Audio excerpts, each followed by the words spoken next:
Terima kasih pemirsa, Anda masih bergabung bersama Prime Time Talk. Saya akan membacakan statement dari Sekretaris Kabinet Andi Wijayanto yang menyatakan bahwa ada 40 lembaga negara non-struktural yang akan segera dibubarkan oleh Presiden Joko Widodo. Hal itu untuk perampingan birokrasi, mengefektifkan kementerian dan efisiensi anggaran. Berikut statement selengkapnya dari Andi Wijayanto.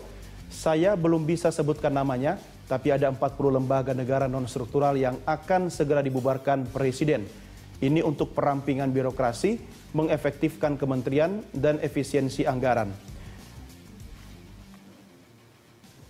Saya kembali ke Ibu Rini Widiantini. Bu Rini, ini semua lembaga yang sudah dibubarkan dan yang akan dibubarkan ini menggunakan APBN. Total 2,1 triliun. Bagaimana pertanggungjawabannya ini, Bu?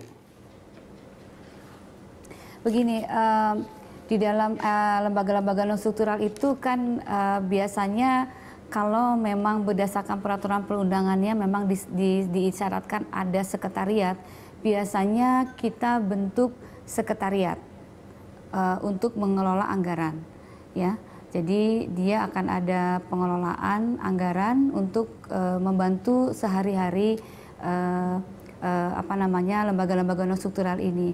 Dan ini memang jumlahnya banyak ya.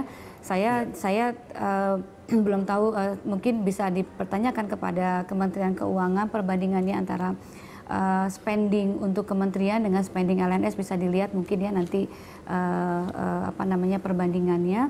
Tetapi memang LNS ini yang saya catat sekarang itu jumlahnya 97 ya, yang dari data yang kami punya dikurangi 10 tinggal 87, belum lagi yang dibuat berdasarkan undang-undangan yang baru, dan ini pasti akan menambah juga anggaran lagi. Karena kalau yang misalnya tidak berjalan, anggotanya tidak ada atau sekretariat tidak jalan, apakah anggarannya tetap disedot dari APBN, Bu? Oh iya, tapi kalau memang anggotanya tidak ada ya tidak dibayarkan, tidak dibayarkan. Tetapi kan programnya kan ada di kementeriannya itu. Tapi kan programnya juga sesuai dengan kementerian. Jadi anggaran itu bisa diserap oleh kementerian terkait, tidak melalui lembaga yang ada ini. Oh iya, kalau yang tidak ada, yang tidak aktif ya, yang tidak aktif ya melalui lembaga. Kalau sebab memang dari catatan kami, Bu Rini, selain 2,1 triliun dari APBN, lembaga-lembaga ini juga menggunakan 2,8 triliun dana non APBN. Ini kan cukup fantastis, Bu. Ya bisa jadi karena kan ada beberapa lembaga-lembaga non-struktural kan yang memang mendapatkan bantuan ya. Bantuan-bantuan luar negeri seperti itu, mungkin bisa jadi bisa besar memang anggarannya. Bu Rini, ada satu lembaga yang saya ingin mintakan pendapat Anda secara pribadi terkait dengan pembubaran Dewan Penerbangan dan Antariksa Nasional. Kita kan juga punya 8 ya sebenarnya ya. Menurut Anda kenapa sampai Dewan ini juga dibubarkan? Begini, kemarin itu ketika dikaji, memang di dalam organisasinya 8 sendiri itu dia fungsinya ketika Kepres tentang Dewan Penerbangan dan Antariksa Nasional, dia merumuskan kebijakan. Mohon maaf, saya harus sudah catatan karena tidak terlalu hafal dengan masing-masing fungsinya. Ya, itu merumuskan kebijakan pemanfaatan wilayah udara nasional, kemudian memberikan pendapat maupun saran kepada Presiden. Nah, ketika dia merumuskan kebijakan pemanfaatan wilayah udara nasional, itu sebenarnya sudah menjadi wilayah kerjanya 8. Itu ya. Jadi kemudian memberikan bisa ketika memberikan pertimbangan pendapat kepada Presiden, tugasnya 8 itulah yang memberikan rekomendasi kepada Presiden tentang kebijakan-kebijakan yang terkait dengan penerbangan dan antariksa nasional. Gitu. Jadi sebetulnya kalau memang itu menjadi tugasnya sudah dilaksanakan oleh 8, karena saya membaca perpresnya pun perumusan kebijakan pemanfaatan, berarti itu memang sudah menjadi tugasnya 8. Dan sekarang kan sudah ada undang-undang yang baru tentang keantariksaan. Nah, itu kan harus sudah dilakukan perubahan, penyesuaian begitu. Memang sudah saatnya dilakukan penyesuaian dengan undang-undang baru. Baik, Bu Rini, bersama saya di studio saat ini telah hadir Thomas Jamaludin, Kepala Lembaga Penerbangan dan Antariksa Nasional. Sudah bersama saya di studio. Pak Thomas, terima kasih bergabung bersama kami. Ini Dewan Penerbangan dan Antariksa Nasional yang juga Anda pimpin itu dibubarin, Pak. Komentar Anda? Ya, jadi Dewan Penerbangan dan Antariksa Republik Indonesia, DEPANRI, itu sebenarnya forum tingkat tinggi yang menangani masalah kebijakan. Ketuanya Presiden, wakil ketuanya sekaligus sebagai ketua harian itu Menristek, sedangkan kepala Lapan itu sebagai sekretaris. Dan kemudian di dalam Kepres tersebut disebutkan bahwa Lapan harus menunjuk salah satu unit kerja sebagai sekretariat. Maka Lapan kemudian menunjuk Pusat Pengkajian dan Informasi Kedirgantaraan itu sebagai sekretariat DEPANRI. Dan setiap tahun kami selalu mengadakan